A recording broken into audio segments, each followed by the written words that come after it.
اعوذ باللہ من الشیطان الرجیم بسم اللہ الرحمن الرحیم۔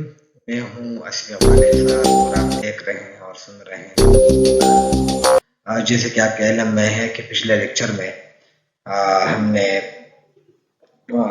حسرت موہانی کی دوسری غزل جو کہ آپ کی اردو کی کتاب میں موجود ہے جماعت دام کے کورس میں، اس کا دوسرا شعر پڑھا تھا۔ آج ہم اسی شعر کا اسی غزل کا تیسرا شعر جو ہے وہ پڑھنے کی کوشش کرتے ہیں اور اس کی شرح کرنے کی کوشش کرتے ہیں۔ تو شعر نمبر 3 ہے: کٹ گئی احتیاط عشق میں عمر، کٹ گئی احتیاط عشق میں عمر، ہم سے اظہار مدعا نہ ہوا۔ یہ شعر ہے۔ اب آ جاتے ہیں اس کے مشکل الفاظ وغیرہ دیکھ لیتے ہیں۔ مشکل الفاظ اور معانی، ویسے اس شعر میں کوئی مشکل لفظ تو نہیں ہے، لیکن کچھ الفاظ میں نے احتیاطاً لکھ دیے ہیں تاکہ شعر کا مفہوم زیادہ واضح ہو جائے۔ احتیاط عشق یعنی محبت میں احتیاط کرنا، عشق میں اصول کے پابند رہنا، عمر یعنی لمحے یا زندگی، اظہار مدعا یعنی مطلب کا اظہار یا مقصد کا اظہار یا جو آپ کے دل میں ہے وہ آپ کہنا چاہتے ہیں وہ۔ اچھا اب آ جاتے ہیں اس کا حوالہ دیکھ لیتے ہیں۔ حوالے شعر کا نام حسرت موہانی ہے، صنف نظم میں غزل ہے، ماخذ کلیات حسرت موہانی ہے۔ اب آ جاتے ہیں شرح کی طرف۔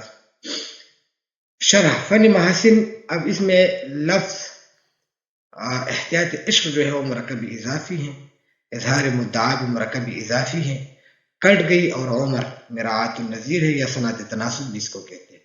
اظہار اور مدعا جو ہے وہ مراعات النظیر یا صنعت تناسب ہے۔ اب بنیادی طور پر اس شعر میں شاعر کہنا کیا چاہتے ہیں یہ ذرا ہم دیکھ لیتے ہیں۔ اس شعر میں شاعر نے کیا ہی خوبصورت انداز اپنا ہے، خوب بے رہ گئی ہیں، آپ لکھ لیجیے گا۔ کہتے ہیں کہ میری ساری عمر احتیاط میں گزر گئی، بہت زیادہ احتیاط کی وجہ سے میں جو کہنا چاہتا تھا وہ میں نہ کہہ سکا، یعنی میں اپنے محبوب سے اپنی محبت کا اظہار کرنا چاہتا تھا لیکن نہ کر پایا، کیونکہ مجھے یہ خوف لاحق ہو گیا تھا کہ کہیں میرا محبوب میری محبت کا سن کر ناراض نہ ہو جائے اور میرے ساتھ تعلق نہ ختم کر دے۔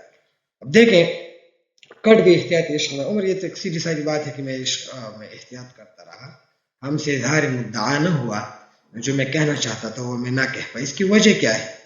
اس کے پس منظر میں جو ہے وہ یہ ہے کہ اکثر عاشق کو یہ خوف لاحق ہوتا ہے، یہ ڈر رہتا ہے کہ اگر میں اپنی محبوب سے اپنی محبت کا اظہار کروں تو عین ممکن ہے کہ وہ میرے ساتھ تعلق ختم کر دے اور یا ناراض ہو جائے، تو لیکن یہ بھی ممکن ہے کہ وہ آپ کے ساتھ مان جائے، لیکن بنیادی طور یہ جو ڈر ہے یہ لگا رہتا ہے اور وہ خوف سے اظہار نہیں کر پاتا کیونکہ وہ کسی بھی طرح اپنے محبوب کو کھونا نہیں چاہتا۔ تو یہ بنیادی نقطہ جو ہے اس میں بیان کیا گیا ہے کہ شاعر اپنے محبوب کو کھونا نہیں چاہتا، اس لیے انہوں نے اپنے مدعا کا اظہار نہیں کیا۔ یہی بنیادی وجہ ہے، یہی بنیادی نقطہ ہے اس شعر میں جو کہ بیان کیا گیا ہے۔ ان کو خوف تھا، وہ ڈر رہا تھا کہ کہیں ایسا نہ ہو کہ میں اپنی محبت کا اظہار کروں اور میرا محبوب ناراض ہو جائے اور میرے ساتھ تعلق ختم کر دے۔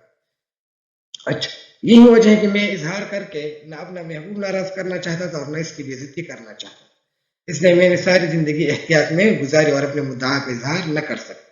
یا اپنے مدعا کا اظہار نہ کرنا، اس کی بنیادی وجہ یہ ہے کہ وہ اپنے محبوب کو کھونا نہیں چاہتا۔ اکثر یہ ہوتا ہے کہ آپ اظہار کر لے تو وہ محبوب برا مان جاتا ہے۔ اچھا اسی طرح ایک اور شعر ہے: دیکھنا بھی تو انہیں دور سے دیکھا کرنا، دیکھنا بھی تو انہیں دور سے دیکھا کرنا، شیوائے عشق نہیں حسن کو رسوا کرنا۔ یہ آپ اس کے ساتھ حوالے میں لکھ سکتے ہیں۔ تو امید ہے کہ یہ شرح آپ کو سمجھ آ گئی ہوگی۔ اگلے لیکچر میں اسی غزل کے ایک اور شعر کے ساتھ دوبارہ آپ سے ملاقات ہوگی۔ تب تک دا اللہ پامان، خاص اور آباد سے۔